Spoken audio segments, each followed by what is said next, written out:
오순절날 예수께서 보내신 성령을 받고 땅끝까지 이르러 내 증인이 되라는 주님의 명령에 따라 역동적으로 제자들은 복음을 전하게 되었습니다. 그리하여 예루살렘 주도교회가 세워지고 복음이 강력하게 선포되며 교회가 폭발적으로 성장해 가게 되었습니다. 그러나 초대교회의 폭발적인 성장은 외적이고 내적인 시련에 직면하게 됩니다. 예수님께서 예수님까지도 십자가에 못 박아 죽였던 유대인의 기득권 세력, 사내들인의 정치적 종교적 탄압이 외적인 시련이라면 내적인 시련은 아나니아와 삽비라 사건이나 히브리파와 헬라파 성도들의 갈등과 같은 내부적으로 발생하는 문제점들이 그런 내적인 시련이었다, 이렇게 볼 수가 있겠습니다. 오늘 본문은 이러한 내적 시련에 관한 말씀입니다. 이 사건은 성령 기만 사건이다, 이렇게 얘기할 수가 있습니다.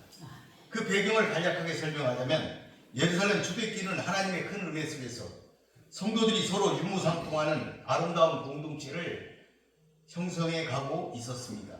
밭과 집이 있는 자는 그 소유를 팔아 교회 앞에 바침으로써 교회 내에 궁핍한 자가 없었다, 이렇게 기록하고 있습니다.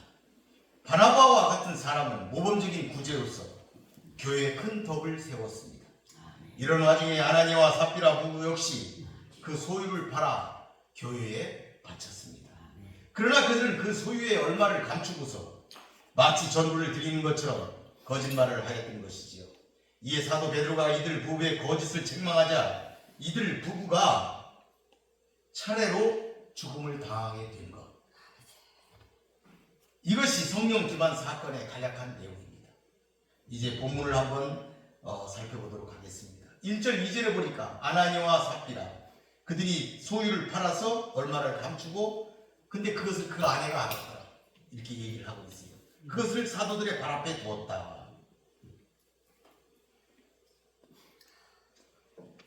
11절까지는 이 아나니아와 삽비라 부부가 성령을 기만한 죄로 죽임을 당하는 비극적인 사건이 12절까지 전개되고 있는데, 아나니아라는 이름은 당시 유대 사회에서는 흔한 이름이었고 평범한 교인 중에 하나로 본문은 소개하고 있습니다. 그러나 이 사건은 초대 예루살렘 교회에 매우 중대한 영향을 미쳤는데, 그것은 바로 교회의 생명이라 할 수 있는 교회의 성결과 관련된 것이었습니다.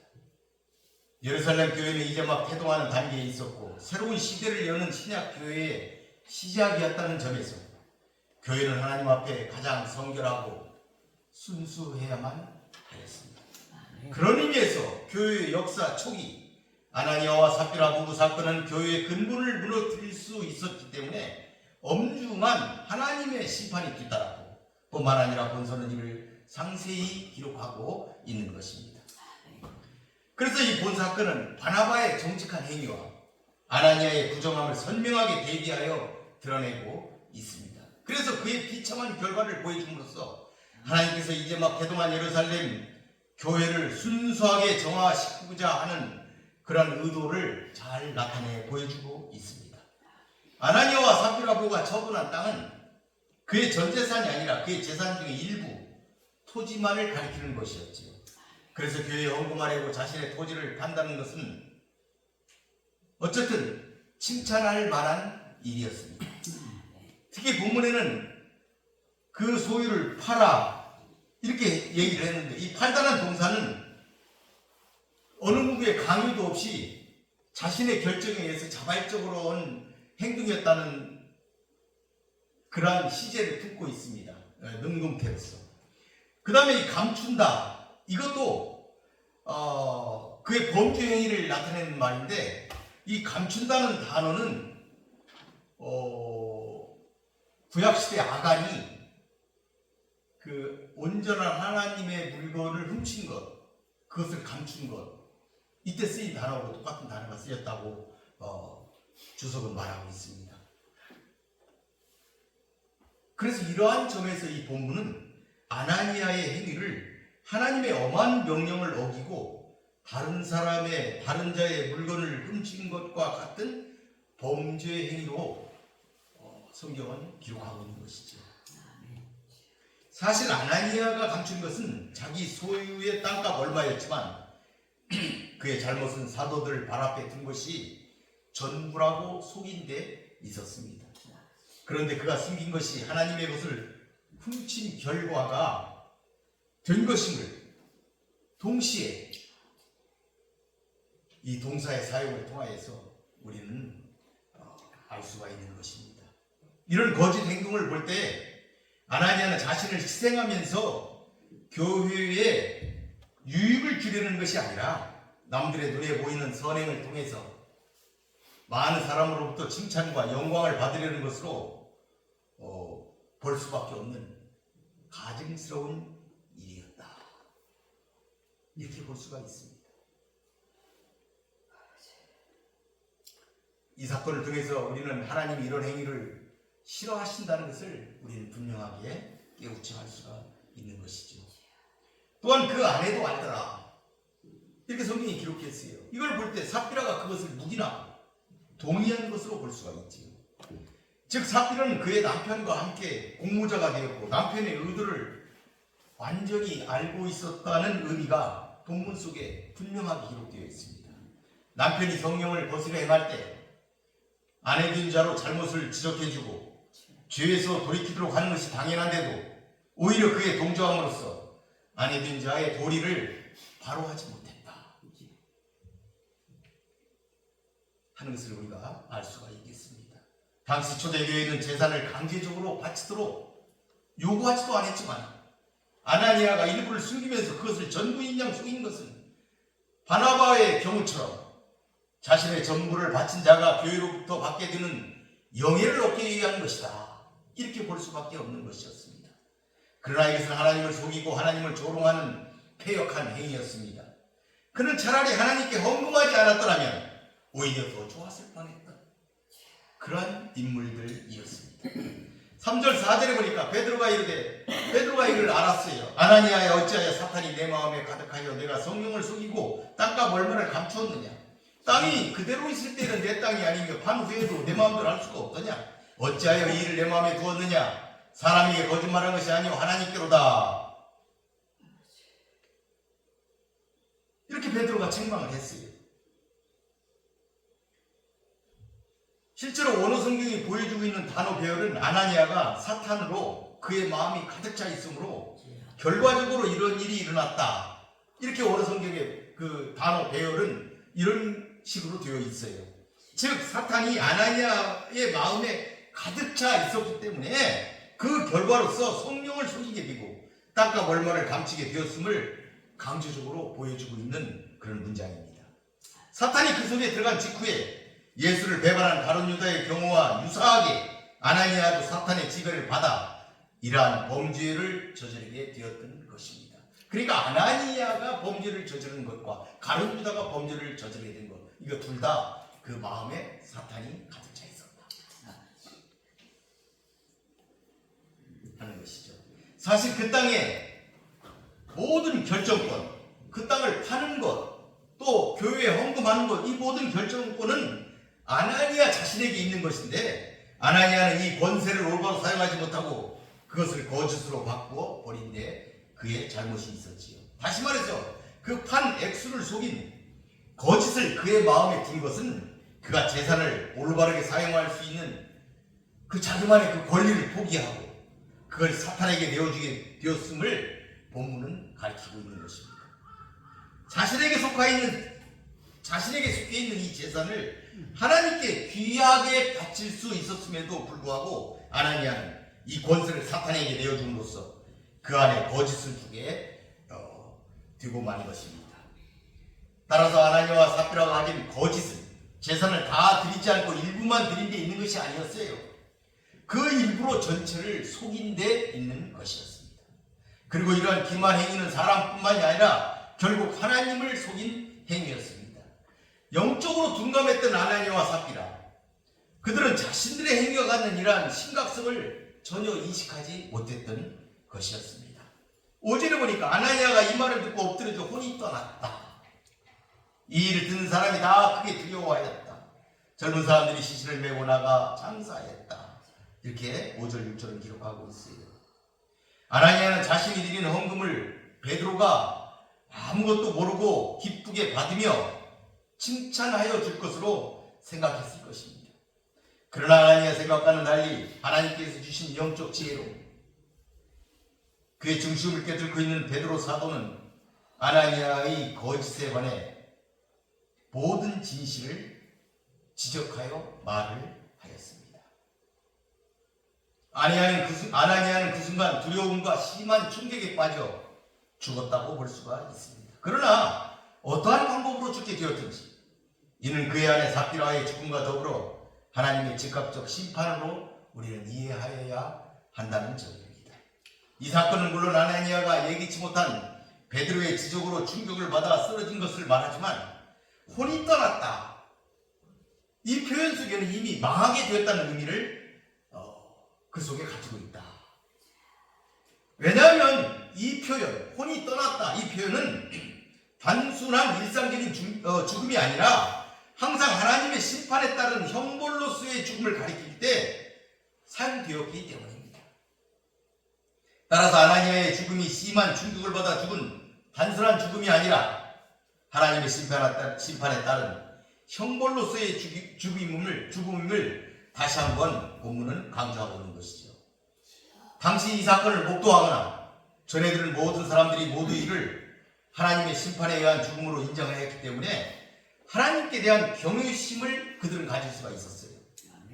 하나님을 기만하는 행위에 대하여 크게 경각심을 그들이 가지고 있었다. 두려워하였다. 이렇게 성경은 말하고 있습니다. 장례 절차는 간략하면서도 신속하게 진행되었습니다. 이는 하나님의 심판에 따른 죽음이기 때문에 일반적인 장례 절차나 애국함이 없이 아무런 동정의 여지도 없이 장례를 치렀다는 것을 우리는 본문을 통해서 잘 알 수가 있습니다. 아나니아의 처 삽비라도 남편 장례를 몰랐습니다. 이렇게 신속하게 매장되었기 때문입니다. 아마 그는 당시 사도들과 함께 있었던 젊은 사람들에 의해서 가족도 모르게 공동묘지에 묻힌 것으로 보입니다. 7절 8절을 보니까 3시간이 지나 그의 아내도 그것을 알지 못하고 들어왔다. 베드로가 다시 그에게 물었다. 이것이 7절 8절에 기록되었어요. 그녀는 일어난 일을 모르고 보통 때와 마찬가지로 어쩌면 예배에 참석하기 위해 교회로 나온 것 같습니다. 그때 베드로는 땅값에 대해서 다시 물었던 거예요. 원문의 뉘앙스로 번역하면 땅 판돈이 이것이 다지 않느냐, 다가 아니지 않느냐 하는 질문이에요. 그러니까 이 땅 판돈이 이게 다가 아니지 않아? 이렇게 물었다. 이렇게 원문은 뉘앙스로 보이고 있습니다. 그러니까 베드로는 그녀만은 삽비라만은 남편과 다르게 진실을 말하고 회개하기를 바랐다. 그래서 그렇게 단도직입적으로 질문을 했다. 이렇게 볼 수가 있는 것이죠. 그러니까 베드로의 질문은 그 잘못을 지적하며 추궁하기 위한 적대적인 질문이 아니었다 하는 것을 우리가 알 수가 있는 것이죠.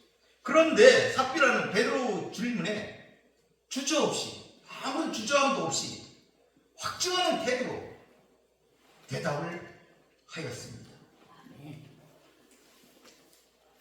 그녀는 그녀 남편과 공무한 일에 대하여 아무런 양심의 가책도 느끼지 못하고 있음을 본문은 잘 보여주고 있습니다. 그러니까 근본적으로 그녀의 심령도 이미 하나님에게서 떠나 강팍한 상태에 있었음을 단적으로 보여주고 있는 구절입니다. 아나니아는 물론 그 안에 삽비라까지도 돈에 대한 탐심과 명예에 우림에 양심과 성령을 속이는 추한 모습을 그들이 보였던 것입니다. 9절 10절에 보니까 베드로가 이르되 너희가 어찌 함께 꾀하여 주의 영을 시험하려 하느냐. 보라 내 남편을 장사하고 오는 사람들의 발이 문 앞에 이르렀으니 또 너를 메어 내가리라 하니 곧 그가 베드로 발 앞에 엎드려져 혼이 떠난지라. 젊은 사람들이 그의 남편 곁에 이렇게 9절 10절은 설명하고 있습니다. 끝까지 회개하지 않는 강박한 마음으로 인해 결국 그녀는 하나님의 즉각적인 심판을 받을 수밖에 없었습니다. 본문은 아나니아와 삽비라의 죄목이 성령 기만죄임을 본절에서 밝히고 있습니다. 주의 영을 시험했다. 주의 영을 시험했다.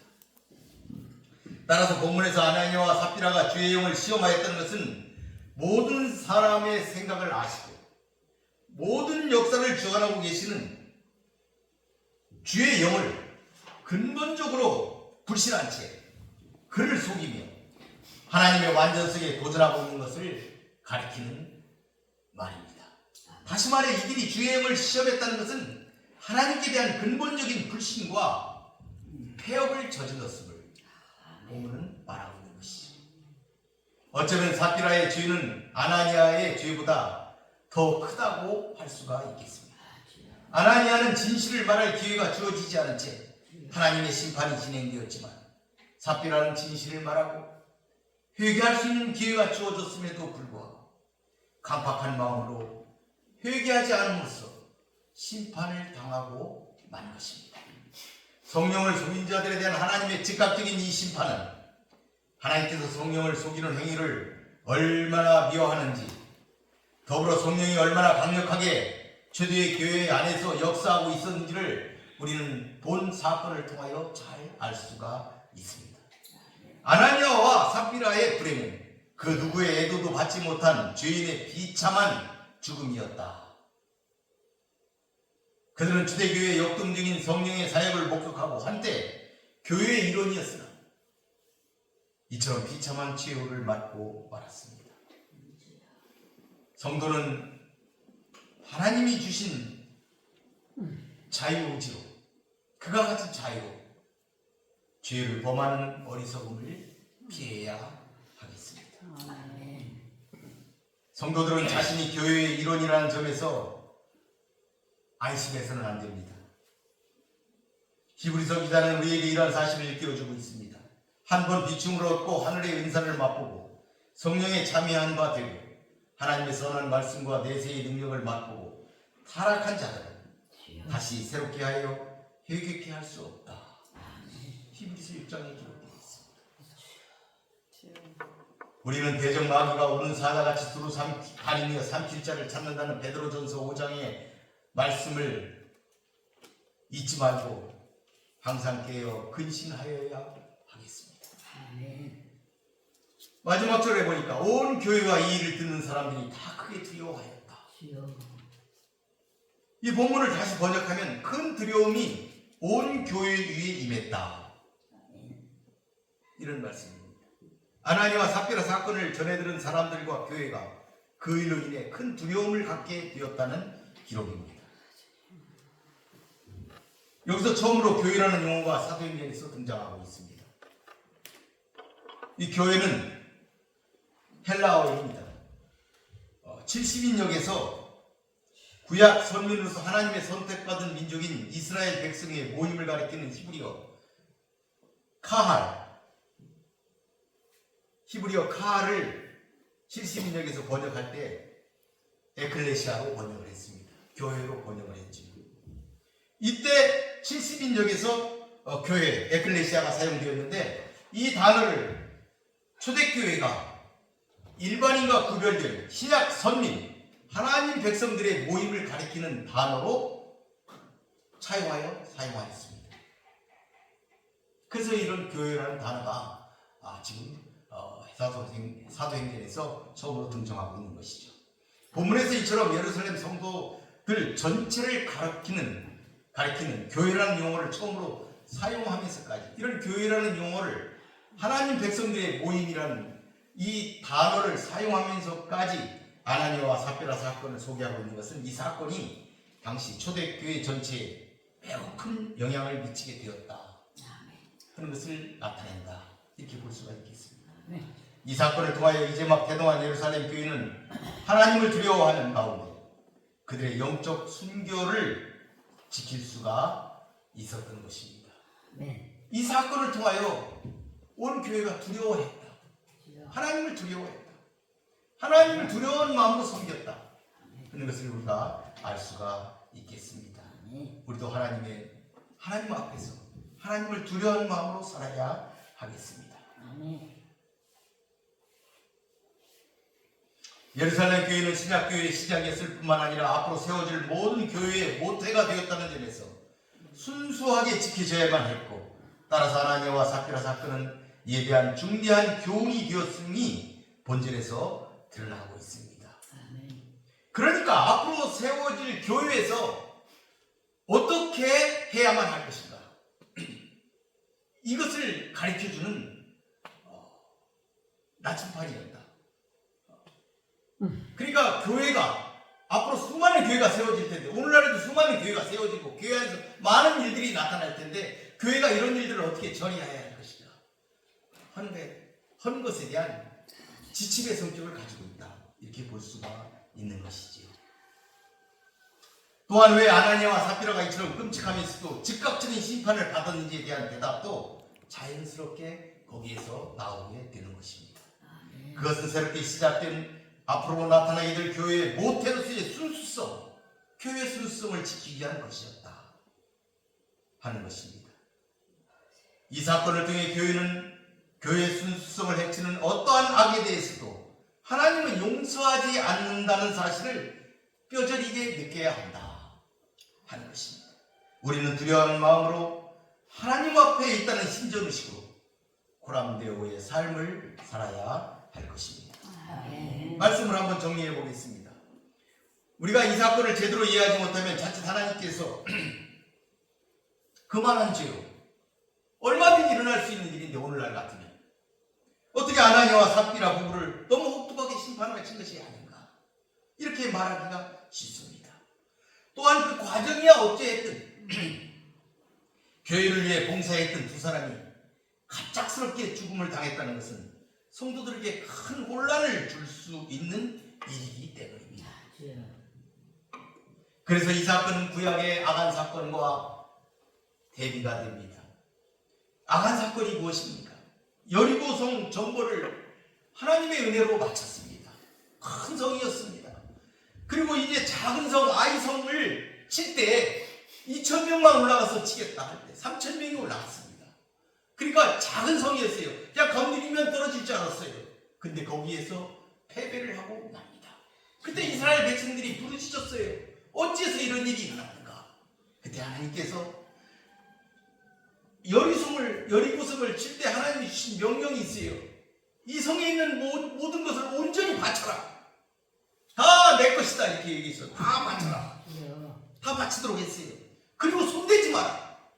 도둑질하지 말라. 이렇게 했는데, 하나님의 온전히 바친 물건을 도둑질한 자가 너희 중에 있다, 이렇게 하나님이 말씀하셨어요. 그래서 그 심지를 뽑았는데 걸린 사람이 아간이었어요. 아간이 뭘 도둑질했습니까? 신할산 고급 외투 한 벌, 은 200세겔, 금덩이 50세겔, 그것을 감추었다. 아무도 모르는 줄 알았는데 하나님이 하셨다는 거죠. 그러니까 하나님이 계시다는 걸 그는 제대로 믿지 않은 거예요. 하나님이 보신다는 걸. 그는 악을 골짜기에서 처형되었습니다. 그런데 이 아간의 처형도 가혹한 처사가 아니냐, 이렇게 말할 수도 있습니다. 뭐 도둑질하는 게 다반사인데 그거 가지고 사람을 이렇게 죽는 데까지 할 수가 있겠네, 이렇게 할 수가 있는데, 그러나 이제 가나안 정복 전쟁의 초기 오직 여호와만을 의지하고 거룩한 싸움을 싸워야 하는 이스라엘 군대가 한 사람의 죄로 인해 오염되어서 전체 가나안 정복 전쟁에 차질이 생기는 것을 하나님께서는 방치하실 수가 없었던 것이었습니다. 그러기에 하나님께서는 이 사건을 엄격히 다루신 것이었고, 그만한 이유가 있었던 것이었지요. 아나니아와 삽비라 이 사건도 사단의 역사에 의해 초대교회를 약화시키려 하였던 그런 사건이었습니다. 이들 부부는 특히 바나바의 경우를 의식하며 교회 내 봉사로서 이름을 내고 싶은 공명심이 그들에게 있었기 때문이었습니다. 그 공명심을 사단이 이용해서 부추겼던 것이죠. 그래서 교회 내의 시기와 분열, 거짓의 독소를 퍼뜨림으로써 교회의 순수성과 교회의 일치를 깨뜨리려는 사단의 음모가 그 속에 숨어 있었다. 만일 하나님께서 이 사건을 그대로 방치하셨다면 교회의 성도들의 헌금과 봉사가 순수한 사랑이 아닌 불순한 자만심과 공명심으로 변질될 우려가 있었다. 이것을 하나님께서는 차단하신 것이다. 우리가 이렇게 이해를 하여야 하겠습니다. 더욱 예루살렘 교회는 이제 막 뿌리를 내리고 자라가는 시기였습니다. 이때 사단이 뿌린 죄의 독소가 교회에 퍼진다면 교회는 이 땅에서 하나님의 구속의 뜻을 펼치는 그런 선한 기능을 더 이상 할 수가 없는, 맛을 잃은 소금이 될 수밖에 없는 그러한 지경에 빠질 것입니다. 그래서 하나님께서는 사탄의 음모로부터 교회의 순수성을 보호하기 위해 사탄의 하수인으로 성령과 교회를 기만한 그들 부부를 엄격하게 심판하신 것이다. 이렇게 우리가 이해를 하여야 하겠습니다. 이 사건으로 온 교회에 하나님께 대한 큰 두려움이 임하게 되었습니다. 곧 하나님이 살아계셔서 친히 교회를 감찰하신다는 그 인식이 온 성도들의 마음에 깊이 각인된 것입니다. 거짓의 화물을 도려내는 내적인 시련을 거치고 나서 하나님의 교회가 능력 있게 자기 사명을 감당하는 모습을 이 사건을 통해서 예루살렘 교회는 그 모습을 제시하고 있는 것입니다. 여러분, 능력 있는 교회가 되기 위해서는 내적 순결이 필요합니다. 우리는 자기 정욕을 위해 종교적 위선을 행하지 않도록 항상 경계하여야 하겠습니다. 하나님은 결코 죄에 대해 무디신 분이 아니십니다. 특히 그리스도의 피로 사신 교회가 죄악된 수단과 방법으로 오염되는 것을 결코 묵과하지 않으십니다. 많은 헌금, 어떤 큰 봉사를 하는가 보다 더 중요한 것은 하나님 보시기에 얼마나 정직한 헌금을 드리며 얼마나 사랑이 동기가 된 봉사를 하는가 하는 문제입니다. 한국교회 하나님께 대한 거룩한 두려움이 크게 임하기를 바라겠습니다. 그리고 우리는 하나님을 두려움과 함께 우리는 섬겨야 합니다. 고람대오의 삶을 살아야 하겠습니다. 우리 모두 그런 성도들이 되시기를 바라겠습니다. 기도하겠습니다. 고맙고 감사하신 아버지 하나님 감사합니다. 오늘 주의 종이 하나님의 말씀을 대언하였습니다. 아나니아와 삽비라 사건을 통해서 아버지여 우리는 하나님을 두려운 마음을 갖고 하나님을 대하며 섬기며 살아야 되겠다. 고람대오의 삶을 살아야 되겠다. 언제나 하나님께서 우리 앞에 계시다는 사실을 깨닫고 하나님이 보이지 않는다고 망언하지 말고 언제나 하나님 우리 앞에 계시다는 것을 깨닫고 살아가는 우리 사랑하는 성도들이 되게 하여 주시옵소서. 그리하여 승리하는 삶으로 살아가는 모두가 되게 하여 주시옵소서. 예수님의 이름으로 기도 올립니다.